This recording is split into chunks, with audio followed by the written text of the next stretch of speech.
Dans cette vidéo, nous allons voir les aspects énergétiques des phénomènes mécaniques. Et oui, quand un objet se déplace, il y a des échanges d'énergie qui ne sont pas forcément évidents, mais grâce à cette vidéo, vous allez tout comprendre. Nous allons commencer par définir ce qu'est l'énergie cinétique. L'énergie cinétique est l'énergie liée à la vitesse d'un objet. Elle se calcule avec la formule EC égale 1/2 fois m fois la vitesse au carré. EC, c'est une énergie, ça se mesure en joules, m, c'est la masse en kilos, et v, c'est la vitesse en mètres par seconde. On voit que la masse intervient dans l'énergie cinétique, et ça, c'était pas forcément quelque chose d'intuitif, mais si plus l'objet est lourd, plus il aura d'énergie cinétique. On va garder la formule dans un coin, et on va faire un premier exemple. On considère une voiture de masse 1500 kg qui roule à une vitesse de 50 km/h, et on demande de calculer son énergie cinétique. On met en bas la conversion mètres par seconde, kilomètres par heure. 1 mètre par seconde, ça fait 3,6 km/h. Bien, on applique la formule, 1/2 fois m fois v au carré. La masse ici, c'est 1500 kg, et la vitesse, ça va faire 50 divisé par 3,6. Pourquoi j'ai fait ça? Bien, regardez.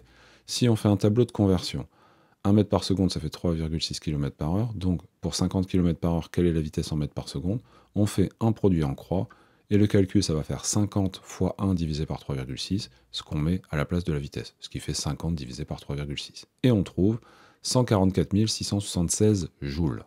Exemple 2, on va calculer l'énergie cinétique de la même voiture si elle roule 2 fois plus vite, si elle va à 100 km/h.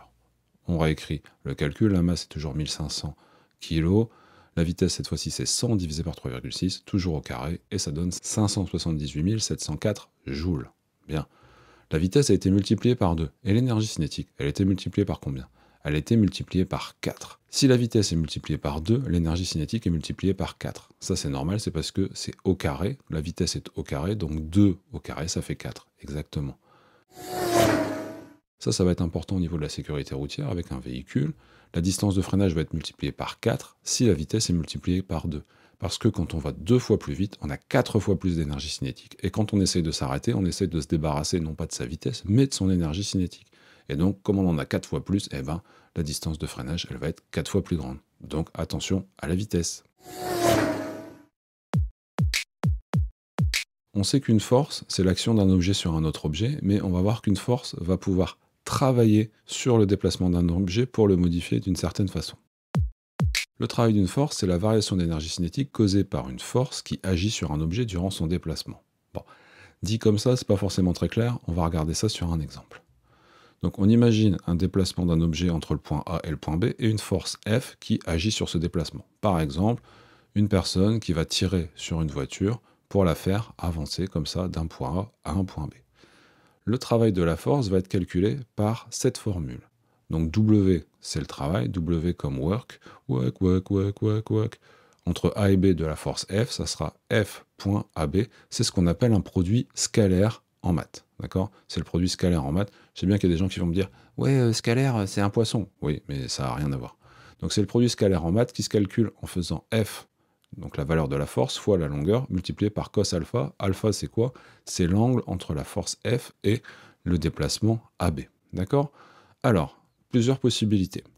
Si alpha est inférieur à 90 degrés, dans ce cas-là, le travail est positif et on dira qu'il est moteur. En effet, là, dans le cas de figure à gauche, la personne est capable de faire avancer la voiture, elle a un travail moteur. Si alpha vaut 90 degrés, dans ce cas-là, cosinus alpha, ça vaut 0 et le travail vaut 0. Le travail est nul. Bah oui, regardez, quand on essaye de tirer sur la voiture horizontalement alors qu'on veut la faire avancer verticalement, ça sert à rien. On utilise de l'énergie, mais la voiture n'avance pas. Donc le travail est nul. Et enfin, si alpha est supérieur à 90 degrés, dans ce cas-là, le travail est négatif. On dira qu'il est résistant. Et oui, en effet, si on veut essayer de faire avancer la voiture vers le haut et qu'on tire vers le bas, eh ben, ça va pas marcher.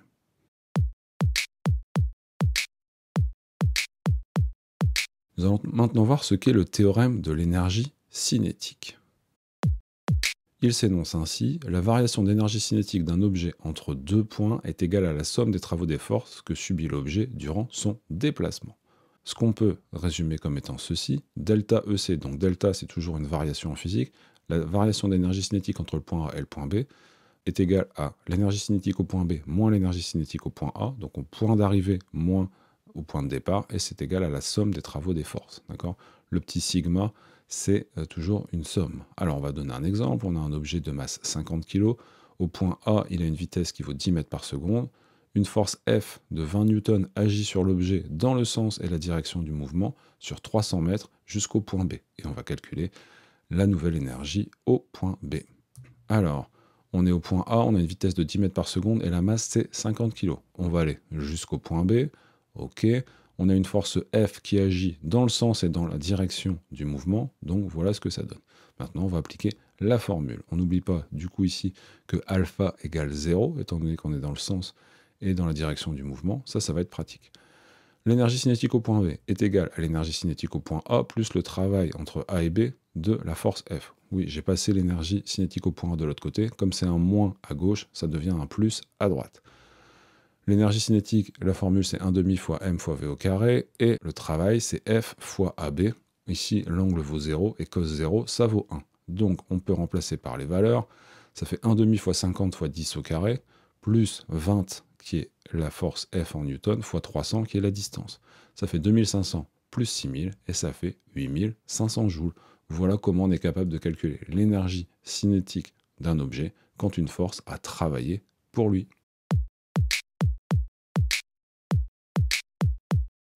Nous allons maintenant voir ce qu'est l'énergie potentielle de pesanteur. L'énergie potentielle de pesanteur correspond à l'énergie en réserve due à l'altitude d'un objet. Alors ça, c'est un petit peu bizarre de se dire que le fait qu'un objet soit en hauteur, ça lui donne de l'énergie. Vous allez voir. On prend deux boules de pétanque, une à droite qu'on va lâcher d'une hauteur moyenne et une qu'on va lâcher d'une hauteur un peu plus haute.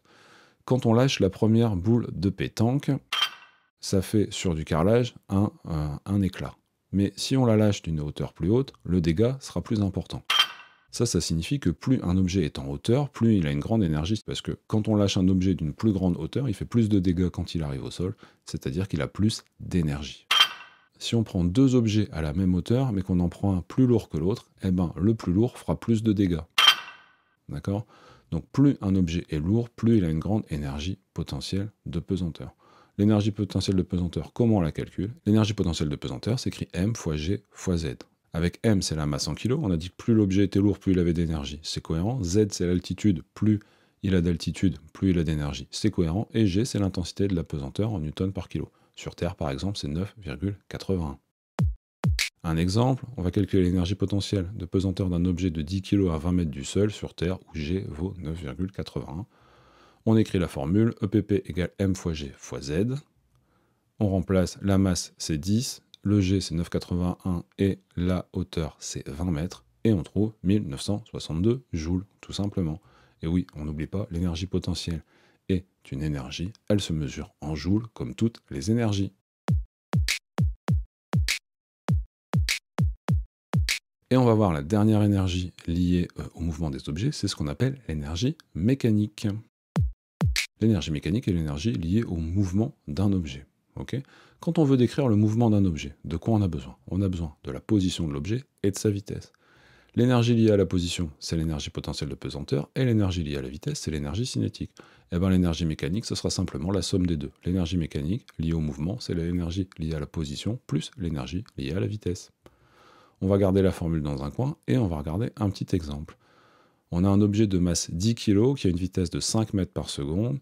Il est à une hauteur z égale 3 mètres sur la Lune où G vaut 1,6 Newton par kilo. On demande de calculer son énergie mécanique. On y va, l'énergie mécanique c'est EPP plus EC. EPP c'est M fois G fois Z et EC c'est 1/2 fois M fois V au carré. On remplace par les valeurs, le M c'est 10, le G de la Lune c'est 1,6 et la hauteur c'est 3 mètres. Pour l'énergie cinétique, 1/2 fois 10 la masse fois 5 mètres par seconde au carré, c'est la vitesse. Et on trouve donc 48 pour EPP et 125 pour EC. Et la somme des deux, ça fait 173 joules. On va maintenant voir quand est-ce qu'il y a conservation ou non de l'énergie mécanique. On va commencer par définir ce que sont des forces conservatives. La définition d'une force conservative, c'est quand le travail de cette force ne dépend pas du trajet de l'objet entre A et B. Bon, dit comme ça, c'est pas forcément très très clair, on va donner des exemples. Les exemples de forces conservatives, c'est par exemple le poids ou la force de Coulomb qu'on a vu entre les charges électriques, d'accord? Et quand des forces conservatives agissent sur un objet, eh bien, l'énergie mécanique se conserve. Et donc ça, c'est quand même intéressant. On va prendre un exemple, la chute libre. Il y a conservation de l'énergie mécanique lors d'une chute libre, car la seule force qui s'applique à l'objet, c'est son poids, et on a vu que le poids, c'était une force conservative. Dans ce cas-là, l'énergie mécanique est une constante, et elle vaut toujours EPP plus EC. Si on a un objet de masse 20 kg qui se trouve à 10 mètres de hauteur sur Mars, avec une vitesse v égale 0, quand on le lâche, on va voir ce que ça donne au niveau de son énergie. L'énergie mécanique, on va la calculer quand on le lâche, puis quand il touche le sol. Quand on le lâche, EM égale EPP plus EC, donc ça fait M fois G fois Z, 20 pour la masse, fois G qui vaut 3,7, fois 10 pour la hauteur. L'énergie cinétique, c'est 1,5 fois M fois la vitesse, mais la vitesse vaut 0, donc ça fait 0, il nous reste 740 joules. Maintenant, quand il touche le sol, Z égale 0, donc EPP égale 0, vu que c'est M fois G fois Z. Et donc l'énergie cinétique, elle vaudra l'énergie mécanique, elle s'est conservée, elle vaut toujours 740 joules. Donc voilà comment calculer l'énergie cinétique quand il y a conservation de l'énergie mécanique. Si on représente ça au fur et à mesure de la chute, au début, avant qu'on lâche l'objet, EPP est maximum parce qu'on est à la hauteur maximum, et EC égale 0 car il n'y a pas de vitesse. On lâche la balle, au fur et à mesure, EPP diminue car l'altitude diminue, mais l'énergie cinétique augmente car la vitesse augmente au fur et à mesure. Et quand on arrive au niveau du sol, l'énergie potentielle de pesanteur vaut 0, car l'altitude vaut 0, mais l'énergie cinétique est à son maximum, car on est tout en bas.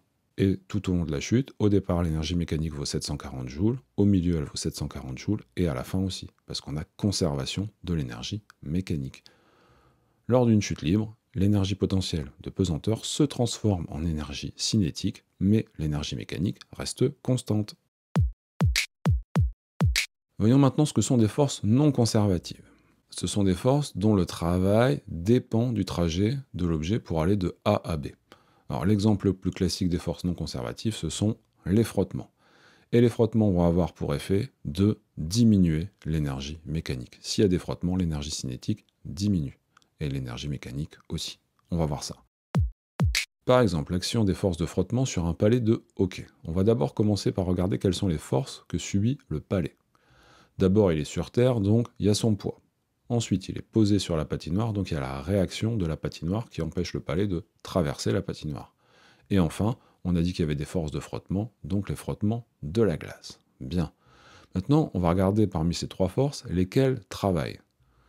Les frottements de la glace vont travailler, mais les deux autres, non. Pourquoi les deux autres ne travaillent pas? Parce qu'elles sont perpendiculaires au déplacement, alpha égale 90 pour R et pour P, et on sait que dans ces cas-là, eh bien, les forces ne travaillent pas. Donc il n'y a que les frottements qui vont travailler, parce que les frottements ne sont pas dans le sens du mouvement, mais ils sont dans la direction du mouvement, donc ils vont travailler.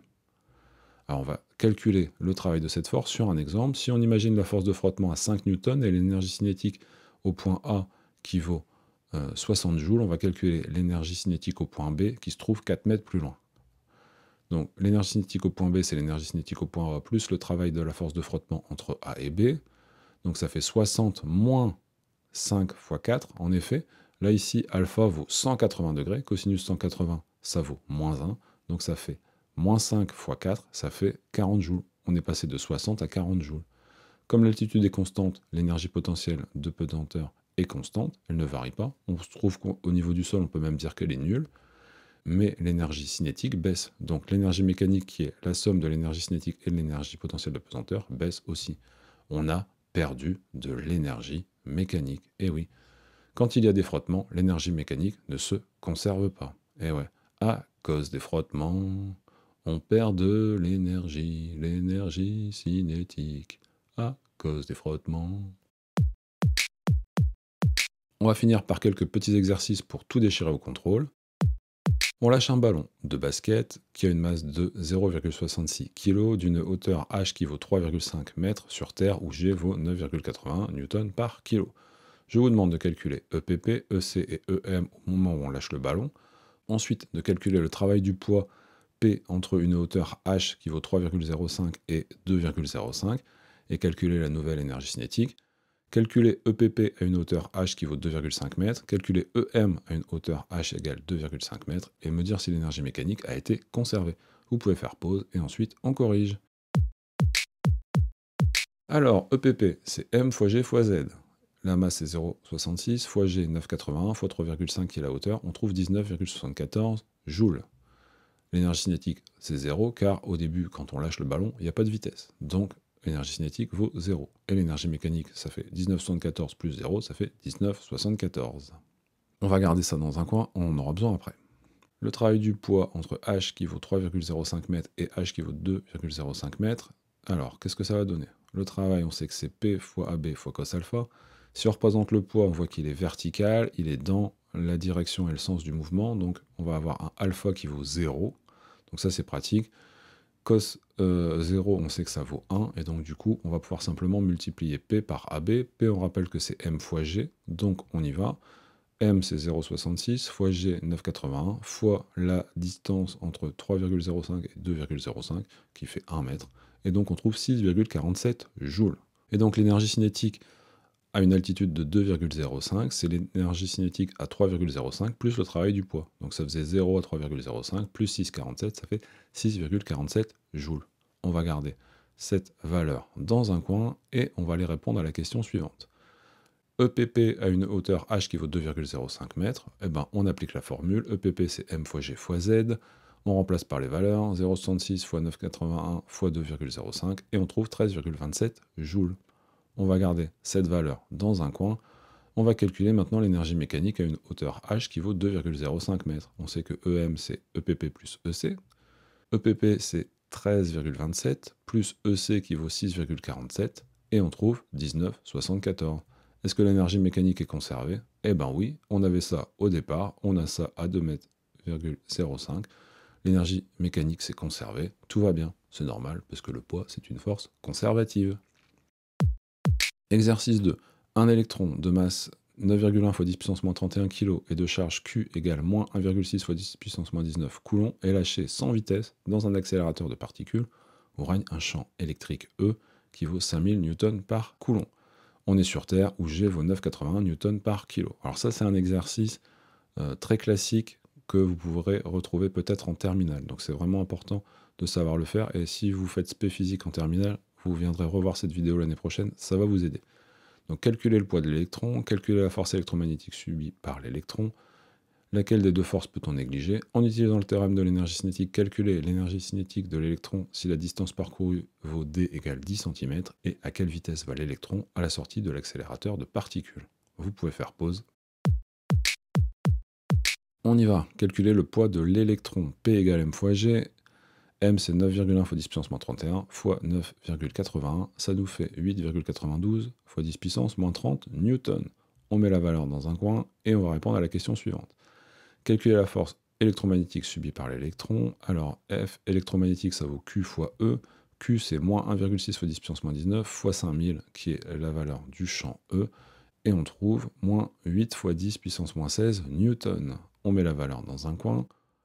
Et on répond à la question suivante, laquelle des deux forces peut-on négliger? On va les mettre un peu en plus grand et on compare. On a une force en 10 puissance moins 16 d'un côté et l'autre en 10 puissance moins 30. On a 10 puissance 14 d'écart. Donc la force électromagnétique est beaucoup plus forte que le poids. Mais ça, on le savait déjà. On sait qu'au niveau ultra-microscopique, ce sont les forces électromagnétiques qui dominent par rapport aux forces gravitationnelles. Parce que les masses sont toutes petites. Elles sont beaucoup plus petites que les charges. Et la constante de gravitation aussi est beaucoup plus petite que la constante électromagnétique. Bien. Donc, la force électromagnétique, on peut la dessiner dans ce sens-là. En fait, c'est pour ça qu'il y a un moins dans la formule de la force électromagnétique, parce qu'elle n'est pas dans le même sens que le champ E. C'est pour ça qu'il y a un moins, mais elle va agir dans le sens du mouvement. Nous, on veut que l'électron il aille vers la borne plus, donc la force électromagnétique, elle est dans le bon sens. Bien. Alors maintenant, on va pouvoir répondre aux questions suivantes. La force électromagnétique, on la garde dans un coin, parce qu'on va en avoir besoin pour calculer le reste. Alors on y va. En utilisant le théorème de l'énergie cinétique, calculer l'énergie cinétique de l'électron si la distance parcourue vaut 10 cm. Donc on va mettre quelques repères, on va dire que le point de départ c'est le point A, le point de sortie de l'accélérateur c'est le point B, et on va pouvoir maintenant calculer EC au point B égale EC au point A, plus le travail de la force électromagnétique entre A et B. Bien. Bon, allons-y, on va convertir la distance en mètres. 10 cm, ça vaut 0,1 m. On va pouvoir calculer le travail comme ça. On y va. L'énergie cinétique au point A, on sait qu'il n'y a pas de vitesse, donc c'est 0. Le travail de la force, on multiplie la valeur de la force 8 fois 10 puissance moins 16 fois 0,1. Il n'y a plus de signe moins parce que la force électromagnétique, on la considère qu'elle est dans le bon sens, d'accord?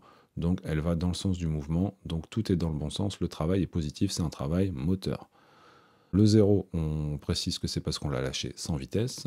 Et maintenant, on calcule et on trouve 8 fois 10 puissance moins 17 joules. C'est une énergie. On va mettre la valeur dans un coin, on va en avoir besoin pour la suite. Parce que la dernière question, c'est à quelle vitesse va l'électron à la sortie de l'accélérateur de particules. Nous, on a l'énergie cinétique qui vaut 1,5 fois m fois v au carré. On va donc passer le 1,5 de l'autre côté qui va devenir 2 et la masse de l'autre côté qui va diviser. Donc la vitesse au carré, ça sera 2 fois l'énergie cinétique divisée par la masse. Voilà la formule. On va remplacer par les valeurs. Ça fait 2 fois 8 fois 10 puissance moins 17 divisé par la masse qui vaut 9,1 fois 10 puissance moins 31. Et on trouve une vitesse au carré qui vaut 1,76 fois 10 puissance 14. Maintenant, pour trouver la vitesse, comment on fait? Pour passer de la vitesse au carré à la vitesse, on doit prendre la racine carrée. Donc on prend la racine carrée de 1,76 fois 10 puissance 14 et on trouve 13,3 fois 10 puissance 6 mètres par seconde. C'est très rapide. On est quand même en dessous de la vitesse de la lumière. Hein. La vitesse de la lumière, c'est 3 fois 10 puissance 8 mètres par seconde. Donc voilà, ça ferait 300 fois 10 puissance 6. La lumière, elle a encore de la marge. Dernier exercice, une boule de bowling de masse M qui vaut 4,99 kg, c'est une boule numéro 11 pour les spécialistes, roule sur un sol horizontal sur Terre où G vaut 9,81 Newton par kilo. Au début, la boule a une vitesse V qui vaut 10 mètres par seconde, mais au bout de 10 mètres, la vitesse n'est plus que de 5 mètres par seconde. Calculer EC, EPP et EM au début, calculer EC, EPP et EM au bout de 10 mètres. Est-ce que l'énergie mécanique est conservée?